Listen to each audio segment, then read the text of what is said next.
BJP किसानों को मनाने में जुटी है तो विपक्ष के तमाम दल किसानों की नाराजगी का फायदा उठाने की तैयारी में है। कल मुजफ्फरनगर में किसानों ने सत्ता परिवर्तन की हुंकार भरी तो सवाल उठने लगा कि क्या करेंगे अब यूपी के किसान।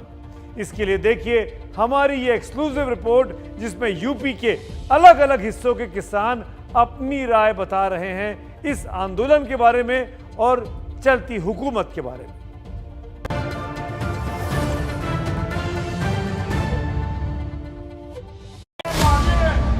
अगर आपका वो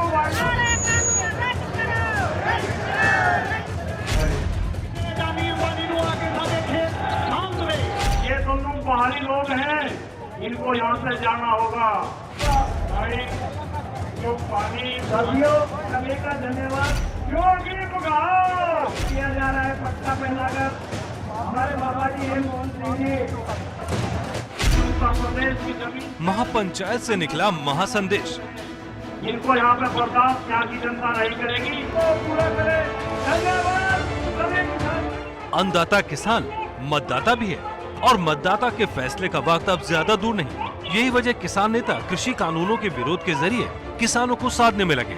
इंडिया ऑनलाइन सेल, मतलब कोई भी कीमत किसी भी चीज की लगा सकता है। वहीं बीजेपी अपने किसान नेताओं को आगे कर इसकी काट ढूंढ रही है। भीड़ तंत्र ही लोकतंत्र में सबसे बड़ा हथियार है। तो भीड़ इकट्ठा हुई, एक कोच पे इतने लोग एक जगह इकट्ठा होना है, वही सरकारों को मैसेज है। क्योंकि ये समझ लेना चाहिए कि जनता आपसे नाराज है, तो आप अपने जो कार्यकलाप है उसमें सुधार करो। तो राजनीतिक महापंचायत होगी, किसान महापंचायत तो रही नहीं। किसान के मुद्दे तो कल कम ही दिखाई दिए, वहाँ ज़्यादा बातें राजनीतिक हुई हैं।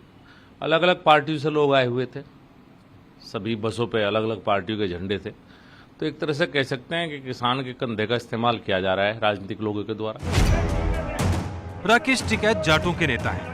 उन्हीं के आंसुओं के दम पर खत्म होता किसान आंदोलन फिर खड़ा हो गया था। जिस पश्चिमी उत्तर प्रदेश में आंदोलन चल रहा है वहाँ विधानसभा की 136 में से 120 सीटों का फैसला किसान ही करते हैं। अब विपक्ष उम्मीद लगाकर बैठा है इसी आंदोलन के सहारे योगी सरकार को उखाड़ फेंका जाए, लेकिन विपक्ष की राह आसान नहीं है।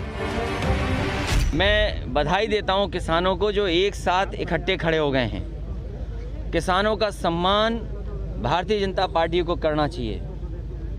किसानों का अपमान देश नहीं स्वीकार करेगा। इस इलाके में 2013 के दंगों की वजह से पूरे इलाके से आरएलडी बीएसपी ही नहीं बल्कि अखिलेश की एसपी को भी सीटों के लाले पड़ गए थे। अब बीएसपी अध्यक्ष मायावती ने मुजफ्फरनगर में किसान महापंचायत की तारीफ की, लेकिन साथ ही बीजेपी के साथ साथ समाजवादी पार्टी पर निशाना साधा। यूपी के मुजफ्फरनगर जिले में कल हुई किसानों की जबरदस्त महापंचायत में हिंदू मुस्लिम सांप्रदायिक सौहार्द के लिए भी प्रयास अति सराहनीय है। इससे निश्चय ही सन 2013 में सपा सरकार में हुए भीषण दंगों के गहरे जख्मों को भरने में थोड़ी मदद मिलेगी, किंतु यह बहुतों को असहज भी करेगी। वहीं कांग्रेस भी किसानों के जरिए अपनी खोई जमीन वापस पाने की कोशिश में लगी है। कांग्रेस अध्यक्ष राहुल गांधी ने ट्वीट से हमला बोला। डटा है, निडर है, इधर है भारत भाग्य विधाता, #फार्मर्स प्रोटेस्ट। राहुल गांधी भाग्य विधाता की तस्वीर के सहारे घेरने की कोशिश में लगे हैं, तो बीजेपी कह रही है तस्वीर पुरानी है। राहुल को दूसरों के कंधे से बंदूक चलाने की आदत है। जब भी कंफ्यूजन फैलाया जाता है, झूठ की राजनीति होती है, तो कहीं न कहीं राहुल गांधी जी का हाथ होता ही है। राहुल गांधी जी यूं तो जमीन पर उतरकर राजनीति करते नहीं हैं, किंतु ट्विटर पे सक्रिय रूप से भ्रम की राजनीति करते रहते हैं। आज भी उन्होंने एक ट्वीट करके एक पुराने फोटो को आज का फोटो दिखाने का कोशिश किया है। सी वोटर के सर्वे के मुताबिक सबसे बड़े मुद्दे में बेरोजगारी और महंगाई सबसे आगे थे। किसानों का मुद्दा तीसरे नंबर पर था। यही वजह है किसान आंदोलन को और तेज करने का फैसला लिया गया है। 27 सितंबर को भारत बंद बुलाने की तैयारी है, यानी किसानों के गुस्से को गर्म करने की योजना है। पश्चिम में तो बीजेपी को इतनी वोट नहीं मिलेंगे, क्योंकि सरकार किसानों के तो एंटी है ही है सरकार। गरीब आदमी सिलेंडर ले लेगा क्या? कह रहे थे कि गरीब आदमी के लिए है ये। गरीब आदमी बताओ 1000 रुपये कहाँ से लाए? तो हमें तो सरकार एक पैसे के लिए लगती, हम तो अपनी बता रहे। हर चीज़ पे पैसा बढ़ा दिया। हर चीज़ पे पैसा बढ़ा, डाई पे, खाद पे, मतलब कोई भी तेल देख लो कहाँ पहुँचा दिया। सरसों का तेल देख लो, सिलेंडर देख लो, 400 पे 900 पहुँचा दिया। पूर्वी उत्तर प्रदेश में राजनीति चरम पर है, तो वहीं उत्तर प्रदेश के दूसरे हिस्सों में भी किसान नाराज हैं, लेकिन उनके मुद्दे अलग हैं। किसान आंदोलन का जो है खामियाजा सरकार को भुगतना पड़ेगा, 2022 में वो नजर आएगा। खाद वाद इतनी महंगी हो गई है, बहुत महंगी हो गई है। हालांकि किसान आंदोलन के नेताओं ने किसी पार्टी के समर्थन का ऐलान नहीं किया है। बीजेपी को यही उम्मीद है उनके विरोध का वोट बढ़ सकता है। वहीं बीजेपी भी किसानों को मनाने के लिए गांव-गांव उतरने का मन बना चुकी है, यानी खेल अभी बाकी है। महंगाई, बेरोजगारी और किसान आंदोलन, ये तीन चीजें सत्तारूढ़ बीजेपी के लिए परेशानी का सबब यूपी में हो सकती हैं, और कल जो भीड़ उमड़ी वो कुछ हद तक बीजेपी की लीडरशिप को परेशान भी कर सकती है। पश्चिमी उत्तर प्रदेश में किसानों का दमखम, चुनाव की धारा बदलता रहता है, तभी हम ऐसा कह रहे हैं। आंकड़े आपके सामने पेश हैं। पश्चिमी यूपी में विधानसभा की 136 सीटें आती हैं, 136।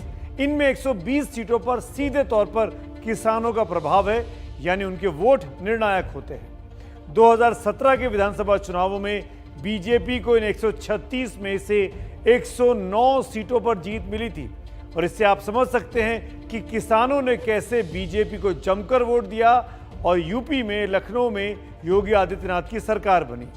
और अगर लोकसभा की बात की जाए तो 27 लोकसभा सीटें पश्चिमी यूपी से आती हैं। इनमें से 18 सीटों पर किसान जिसको चाहते हैं उसको हरा सकते हैं या जिता सकते हैं।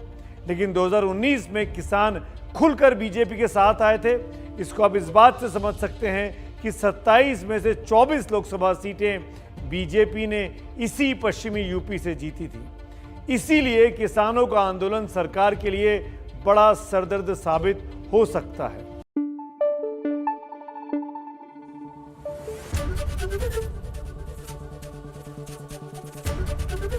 एबीपी न्यूज आपको रखे आगे।